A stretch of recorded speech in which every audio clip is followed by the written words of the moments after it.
ठीक है, बोलो क्वेश्चन बनेगा नहीं। काहे अरे ना बताते भूल गए बोलने से होगा। अरे देखो बता रहे, कल हम बताए थे तुम लोग को कि मान लो क्या है, धारा है, क्या है, पानी की धारा है, इसमें कोई वस्तु तैरने वाला है जैसे नाव। सुनो पहले, नाव, शांति रहो। तो इस केस में हम धारा की चाल को हमेशा मानते हैं वाई, क्या मानते हैं, और जो तैरने वाला है उसके मानते हैं एक्स, यानी नाव की चाल, स्टीमर की चाल या तैराक की चाल को क्या मानते हैं एक्स। तो कहेगा इसमें दो क्वेश्चन है कि जिस तरह धारा बह रही है जिस दिशा में, उसी दिशा में अगर नाव भी बहे तो धारा की दिशा में चाल जो है, दिशा में, जिसे दिशा को एक और बात लिखते हैं अनुकूल, क्या लिखते हैं, अनुकूल में चाल जो होता है जुड़ जाता है एक्स प्लस वाई। और वही जब विपरीत कहेगा क्या होगा, विपरीत, जिसे प्रतिकूल कहते हैं, क्या कहते हैं, प्रतिकूल में जो है चाल क्या होता है, माइनस होता है। इस कंसेप्ट को याद रखना है, क्लियर।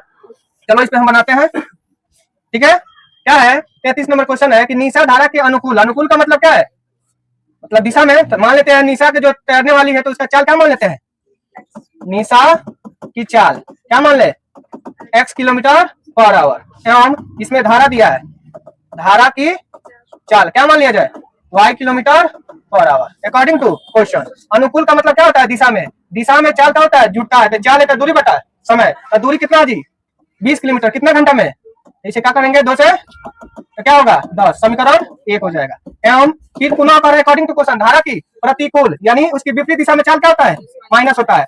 4 किलोमीटर कितना घंटा में 2, यानी 4/2 करेंगे देन कितना यार, अब ये समीकरण 2, दोनों को सॉल्व करेंगे x y का मान नहीं हो जाएगा, लो लिख देते हैं, इसलिए क्या आप लोग से हो जाएगा, फिर भी बना देते हैं समीकरण 2 से क्या होगा, x + y = 10, x - y बराबर, दोनों कट गया तो क्या हो गया 2, ये हो गया 12, x का मान कितना हुआ 6, यानी हमारा निशा की चाल कितना आ गया 6, इसी का मान किसमें रख देंगे 1 में, समीकरण 1 से रख देते हैं। तो y का वैल्यू कितना हो जाएगा, 10 में से 6 घटा देंगे कितना हुआ 4, जो धारा की चाल निकल गया, हुआ कि नहीं। चलो जाओ।